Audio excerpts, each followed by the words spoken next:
Assalamualaikum warahmatullahi wabarakatuh. Salam Om Swastiastu, Namo Buddhaya dan salam kebajikan. Perkenalkan, saya Santi Miftahul Thaibah dengan NIM 23060694431 dari kelas 2023L Program Studi Akuntansi. Di sini saya sebagai moderator yang akan memandu jalannya presentasi dari kelompok 7 mengenai sistematika karya tulis ilmiah. Sebelumnya, izinkan saya memperkenalkan anggota dari kelompok 7, yaitu Perkenalkan, nama saya Zakia Salsabila dengan NIM 23080894429 dari kelas 2023L. Perkenalkan, nama saya Niswatul Hamdiyah dengan NIM 23080694432 dari kelas 2023L. Perkenalkan, nama saya Diah Ayu Siti Nurmala dengan NIM 23080894433 kelas 2023L. Perkenalkan, nama saya Ali Ristiani Nurung dengan NIM 23080694434 dari kelas 2023L. Perkenalkan, nama saya Dewi Marcelina dengan nomor induk mahasiswa 23080694435 dari kelas 2023L. Perkenalkan, saya Rizka Wisnudewati dengan NIM 23080694440 dari kelas 2023L. Perkenalkan, saya Naila Natania Safitri dengan nomor induk mahasiswa 23080694443 dari kelas 2023L. Baik, terima kasih kepada kelompok 7 yang telah memperkenalkan diri. Silakan untuk mulai mempresentasikan mengenai sistematika karya tulis ilmiah. Halaman judul. Pada bagian halaman judul, penulis diharapkan mampu memberikan bayangan keseluruhan isi laporan kepada para pembaca ketika mereka melihat halaman judul tersebut. Jadi, penulis itu seperti mensugesti pembaca lewat halaman judul yang dibuat dengan semenarik mungkin. Sedangkan hal-hal yang termuat dalam halaman judul adalah sebagai berikut. Yang pertama, judul ditulis dengan huruf kapital yang berbeda ukuran dengan bagian lain. Yang kedua, pernyataan keperluan. Pernyataan keperluan berisi alasan mengapa karya ilmiah tersebut dibuat. Yang ketiga, logo. Logo tersebut berisi lambang lembaga yang menaunginya. Yang keempat, nama penulis laporan. Ditulis dengan format nama lengkap. Yang kelima, nama lembaga yang menaunginya. Ditulis berurutan yang dimulai dari lembaga paling tinggi dan seterusnya.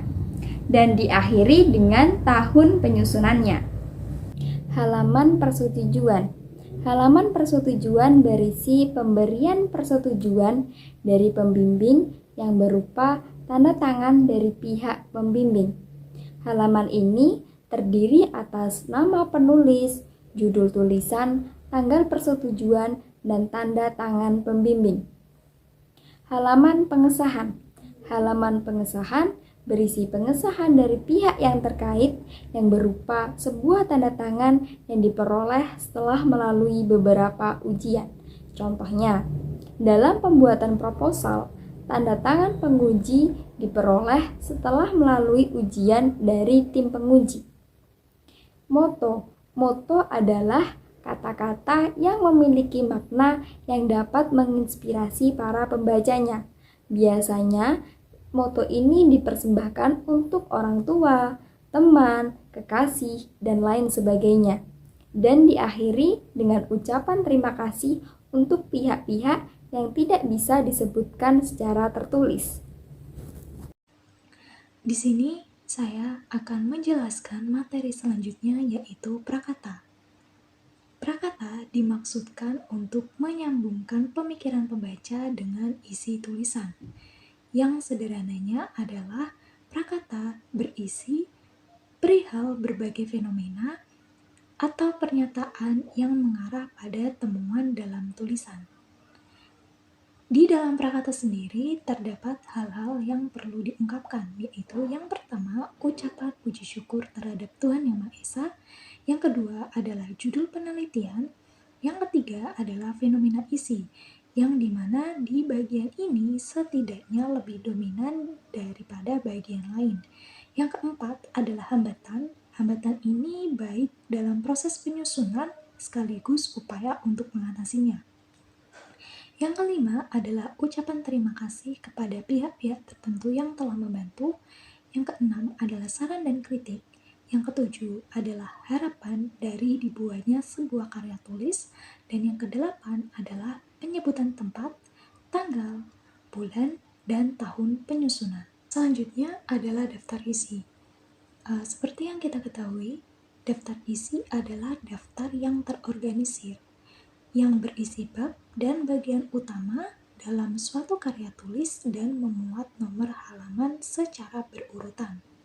Yang dimana tujuan dari adanya daftar isi ini adalah untuk memudahkan pembaca dalam pencarian hal-hal yang paling relevan. Contohnya, kita sebagai pembaca ingin mencari suatu bab yang ingin kita pelajari atau yang ingin kita ketahui. Kita hanya perlu melihat dari daftar isi tersebut di mana suatu bab yang ingin kita cari berada di halaman berapa tanpa kita harus mencari satu persatu per halamannya. Dan biasanya daftar isi ini disusun setelah sebuah karya tulis selesai. Selanjutnya adalah daftar tabel, bagan, dan gambar. Daftar tabel, bagan, atau gambar adalah kumpulan beberapa urutan tabel, bagan, atau gambar yang menunjang pembuatan suatu karya tulis yang di dalamnya memuat nomor tabel, judul tabel, dan nomor halaman letak tabel berada.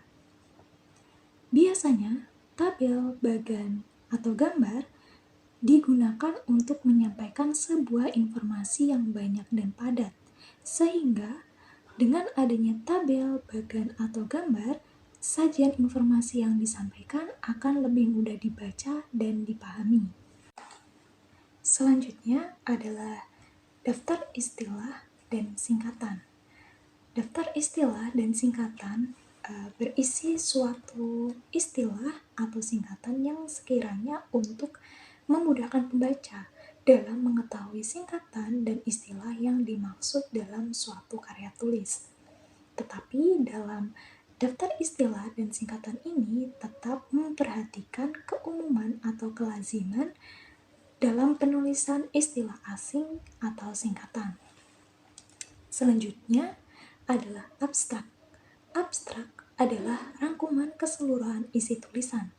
Abstrak hanya terdiri dari beberapa paragraf, yang artinya setiap struktur penulisan abstrak hanya terdapat beberapa paragraf yang merupakan satu kesatuan yang dapat berdiri sendiri. Di dalam abstrak sendiri juga memuat latar belakang, masalah penelitian, metode yang digunakan, dan juga hasil penelitian.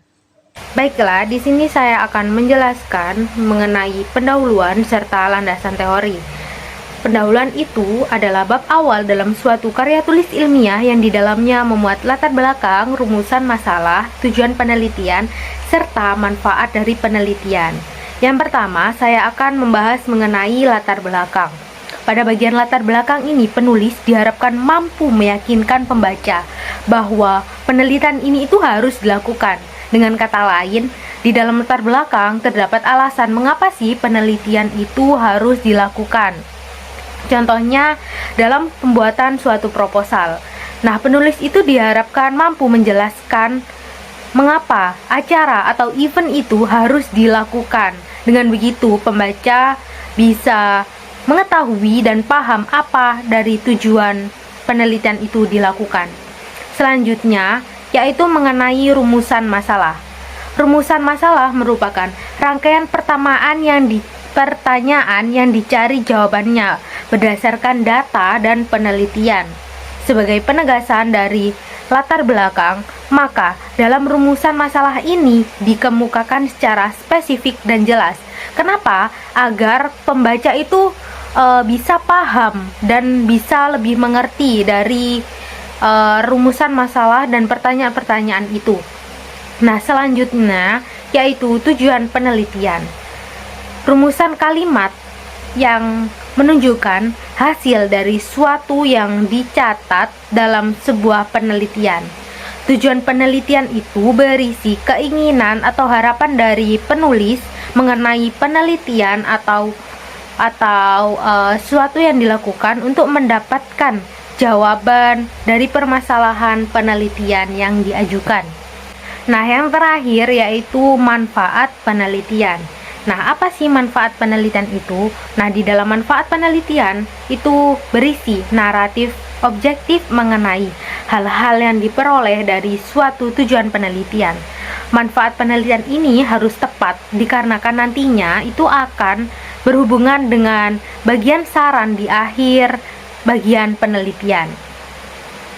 Nah, saya akan menjelaskan mengenai bab selanjutnya yaitu landasan teori. Landasan teori menjadi salah satu bab yang sangat penting dalam karya ilmiah karena di bab ini berisi tentang teori yang menjadi landasan atau yang mendasari penelitian tersebut dilakukan. Nah, penulis itu tidak asal menjejer-jejer teori-teori yang ia kumpulkan, ia baca, tetapi ia harus menelaah teori-teori semua tersebut sehingga menjadi satu teori yang padu, sehingga dapat mencakup isi-isi dari semua teori yang ia ketahui. Penulis juga dapat mendapatkan bahan-bahan landasan teori tersebut dari koran, majalah, skripsi, tesis, hasil diskusi juga, dan sebagainya. Di sini saya akan menjelaskan tentang metode penelitian. Metode penelitian berisi penjelasan tentang cara penelitian dilakukan.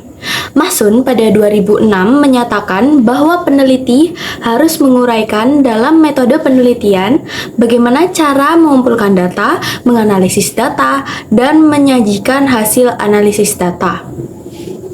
Berikut ini saya akan uraikan tentang masing-masing komponen dalam metode penelitian data. Yang pertama ada jenis penelitian. Hal yang harus dideskripsikan dalam jenis penelitian ini adalah menyebutkan jenis penelitian yang sesuai atau yang telah dipilih oleh peneliti. Biasanya, jenis penelitian ini bergantung pada masalah penelitian yang diajukan di awal proses penelitian. Kemudian, yang kedua ada deskripsi latar. Deskripsi latar dalam proposal penelitian mencakup uraian tentang lokasi penelitian atau tempat pengumpulan data. Peneliti dalam mendeskripsikan lokasi penelitian juga mengungkapkan alasan pemilihan lokasi tersebut dan waktu penelitian atau kapan penelitian tersebut dilaksanakan. Kemudian yang ketiga ada sumber data dan data penelitian atau populasi dan sampel.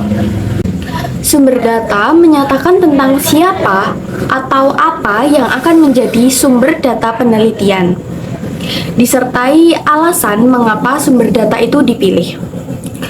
Selanjutnya, populasi menyatakan tentang keseluruhan atau ruang lingkup yang menjadi sasaran dalam penelitian. Dan sampel menyatakan bagian yang mewakili populasi secara presentatif. Penentuan sampel dapat dilakukan berdasarkan prosedur, teknik, dan alasan yang logis. Kemudian yang keempat ada instrumen. Instrumentasi mengungkapkan tentang instrumen yang akan digunakan oleh peneliti dalam tahapan penelitian. Sehingga dalam sebuah penelitian ada instrumen yang digunakan dalam tahap pengumpulan data dan instrumen yang digunakan dalam tahap penganalisisan data. Pada bagian ini harusnya dijelaskan tentang alasan pemilihan instrumen itu. Dalam beberapa jenis penelitian, instrumen penelitian harus divalidasi oleh ahli. Bahkan ada yang sampai pada tahap uji coba instrumen. Kemudian yang selanjutnya, nomor 5, ada metode dan teknik pengumpulan data. Pada bagian ini dijelaskan metode dan teknik pengumpulan data. Penjelasan itu meliputi cara peneliti mengumpulkan data dan alasan memilih metode dan teknik pengumpulan data. Dalam menguraikan metode dan teknik pengumpulan data, hendaknya peneliti tidak sekedar menguraikannya secara teoritis, tetapi juga mengoperasionalkannya. Kemudian selanjutnya ada metode dan penganalisisan data. Pada bagian metode dan teknik penganalisisan data, diuraikan tentang metode dan teknik apa yang akan dipilih peneliti dalam menganalisis data pemilihan dan alasan apa yang menyebabkan peneliti memilih metode dan teknik penganalisisan data tersebut. Dan yang terakhir, prosedur penelitian. Prosedur penelitian menjelaskan langkah-langkah yang disusun secara sistematis, baik dalam tahap pengumpulan data maupun tahap penganalisisan data. Dalam prosedur pengumpulan data, tergambar langkah-langkah peneliti dalam melakukan kegiatan pengumpulan data. Selanjutnya, prosedur penganalisisan data menggambarkan langkah-langkah sistematis dalam menganalisis data penelitian. Hasil dan pembahasan. Hasil dan pembahasan adalah bab yang berhubungan langsung dengan masalah yang akan dipecahkan. Sehingga, jika ada 3 masalah yang harus dipecahkan, akan ada 3 bab hasil dan pembahasan. Hasil dan pembahasan sendiri bisa dibagi menjadi 2 bagian bab, yaitu bab hasil dan bab pembahasan. Kemudian bab pembahasan sendiri bisa dibagi lagi menjadi beberapa subbab sesuai dengan apa yang akan dibahas. Jadi tidak ada ketentuan untuk beberapa subbab yang akan dihasilkan dari sebuah bab pembahasan ini. Selanjutnya, tujuan pembahasan. Tujuan pembahasan sendiri yaitu yang pertama menjawab masalah penelitian atau menunjukkan langsung tujuan penelitian dicapai. Baik, tujuan pembahasan di sini adalah sebagai sarana bagi pembaca untuk memahami hasil dari sebuah penelitian dan bagaimana cara pengimplementasian hasil dari penelitian tersebut. Jadi kita tahu nih hasil penelitian ini, hasil penelitian itu dari pembahasan-pembahasan dalam laporan penelitian tersebut. Nomor 2, menafsirkan temuan-temuan penelitian. Sama seperti sebelumnya sih, yaitu memberikan gambaran-gambaran temuan dari sebuah penelitian tersebut. Dan yang ketiga, mengintegrasikan temuan penelitian ke dalam kumpulan pengetahuan yang telah mapan. Dan yang nomor 4, memodifikasi teori yang ada atau menyusun teori yang baru. Jadi di sini teori yang lama juga dipakai dan teori yang baru dari penelitian yang baru juga dipakai. Dan yang terakhir, menjelaskan implikasi-implikasi lain dari hasil penelitian, termasuk keterbatasan temuan-temuan penelitian. Jadi keterbatasan temuan-temuan penelitian ini dapat digunakan untuk bahan penelitian selanjutnya. Lalu di sini ada beberapa cara untuk menjawab penelitian atau tujuan penelitian harus disimpulkan secara eksplisit. Maksudnya adalah kita menyampaikan secara langsung sehingga makna dan isinya dapat tersampaikan dengan baik tanpa adanya kesalahpahaman. Dan yang kedua adalah penafsiran terhadap temuan penelitian dilakukan dengan menggunakan logika dan teori-teori yang ada.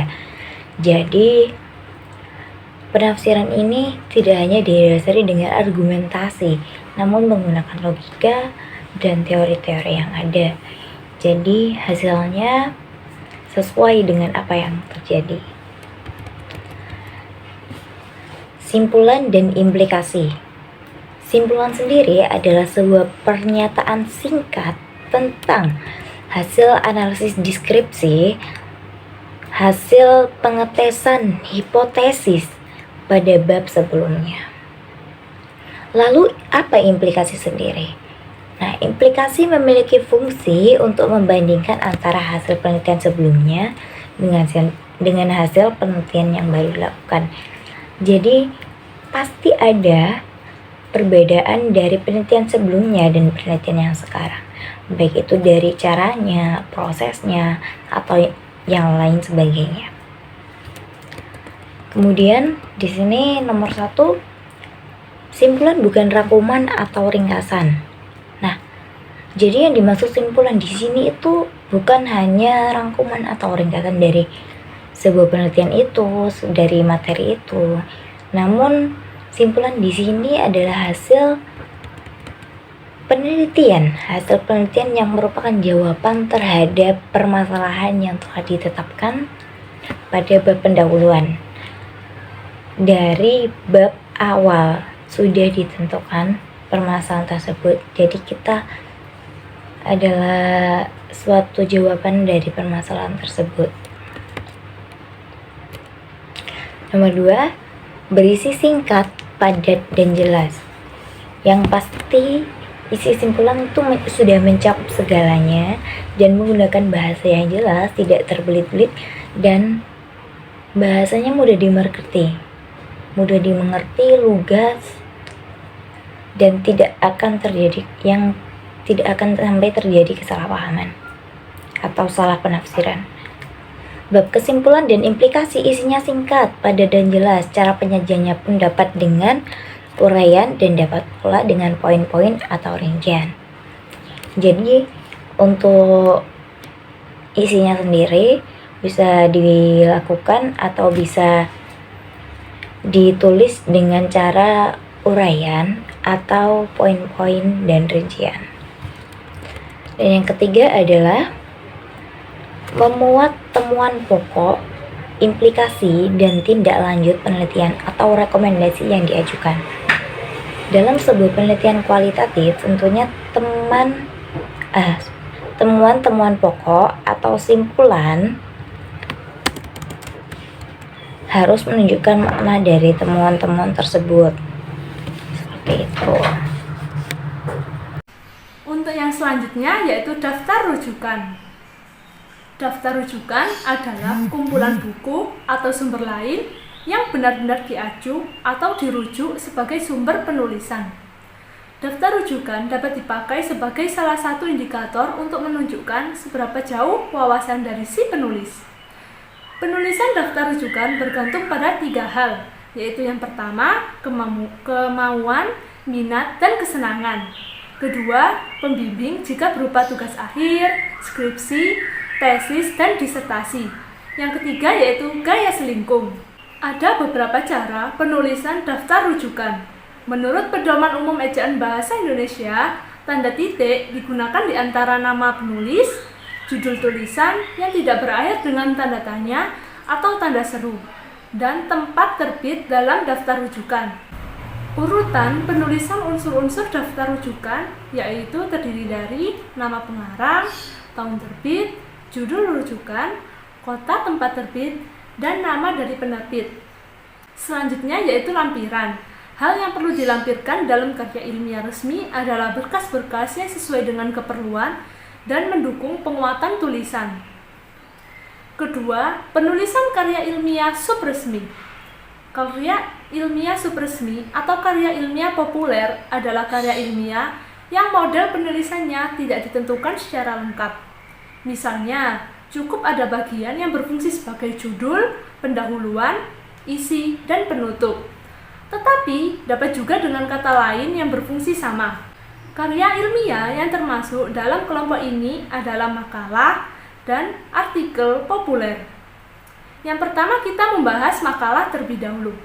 Makalah merupakan salah satu jenis karya ilmiah yang memiliki ciri-ciri objektif atau tidak memihak, faktual, sistematis, dan logis. Makalah merupakan salah satu jenis karya ilmiah yang memiliki ciri-ciri objektif atau tidak memihak, faktual, sistematis, dan logis. Makalah dapat dibedakan menjadi 3 macam, yakni makalah deduktif, induktif, dan campuran. Makalah deduktif yaitu makalah yang penulisannya didasarkan pada kajian teoretis yang relevan dengan topik masalah yang sedang dibahas. Makalah induktif yaitu makalah yang penulisannya didasarkan pada data empiris yang diperoleh dari hasil lapangan. Sedangkan makalah campuran yaitu makalah yang penulisannya didasarkan pada kajian teoretis dan data empiris yang digabungkan sesuai dengan masalah yang dibahas. Secara garis besar, makalah terdiri atas bagian awal, inti, dan akhir. Bagian awal berisi halaman sampul, daftar isi, daftar tabel, dan gambar jika ada. Bagian inti berisi pendahuluan, isi, dan penutup. Bagian akhir berisi daftar rujukan dan lampiran jika ada. Di halaman selanjutnya akan dibahas bagian-bagian makalah yang dimaksud. Kita akan membahas halaman sampul. Dalam halaman ini harus ada judul makalah, keperluan atau maksud penulisan makalah, penulis makalah, dan tempat serta waktu penulis makalah. Judul makalah hendaknya dapat memberikan gambaran jelas tentang topik yang sedang dibahas dalam makalah tersebut. Judul juga harus ditulis semenarik mungkin agar menarik perhatian si pembaca. 2. Daftar isi. Daftar isi berfungsi memberikan panduan dan gambaran tentang garis besar isi makalah. Melalui daftar isi ini dapat diketahui sistematika penulisan makalah yang digunakan. Yang 3 yaitu daftar tabel dan gambar. Halaman ini dimaksudkan untuk memudahkan pembaca menemukan tabel dan gambar yang terdapat dalam makalah tersebut. Baik, terima kasih untuk para anggota dari kelompok 7 yang telah menjelaskan mengenai sistematika karya tulis ilmiah. Jadi, di sini saya dapat menyimpulkan bahwa sistematika karya tulis ilmiah dapat dibedakan menjadi 2, yaitu sistematika karya tulis ilmiah resmi dan sistematika karya tulis ilmiah subresmi. Sistematika karya tulis ilmiah resmi secara garis besar terdapat bagian-bagian pembuka, isi, dan penutup. Bagian pembuka terdiri atas halaman judul, halaman pengesahan, halaman persembahan dan moto, kata pengantar, daftar isi, daftar tabel atau bagan atau gambar, serta istilah dan singkatan. Bagian isi terdiri atas pendahuluan, landasan teori, metode penelitian, hasil dan pembahasan, serta simpulan dan implikasi. Sedangkan bagian penutup terdiri atas daftar rujukan dan lampiran. Beberapa karya tulis ilmiah yang termasuk karya tulis ilmiah resmi adalah proposal penelitian, skripsi, tesis, disertasi, laporan penelitian, kertas kerja atau paperwork, dan artikel jurnal. Untuk sistematika karya tulis ilmiah subresmi, biasanya cukup ada bagian yang berfungsi sebagai judul, pendahuluan, isi, dan penutup. Namun, dapat juga ditambahkan dengan kata lain yang berfungsi sama. Sistematika karya tulis ilmiah subresmi ini juga dapat ditambahkan daftar rujukan dan lampiran. Karya tulis ilmiah yang termasuk pada karya tulis ilmiah subresmi adalah makalah dan artikel populer. Cukup sampai di sini presentasi dari kelompok 7. Saya sebagai moderator mohon maaf apabila ada salah kata ataupun perbuatan. Terima kasih. Wassalamualaikum warahmatullahi wabarakatuh.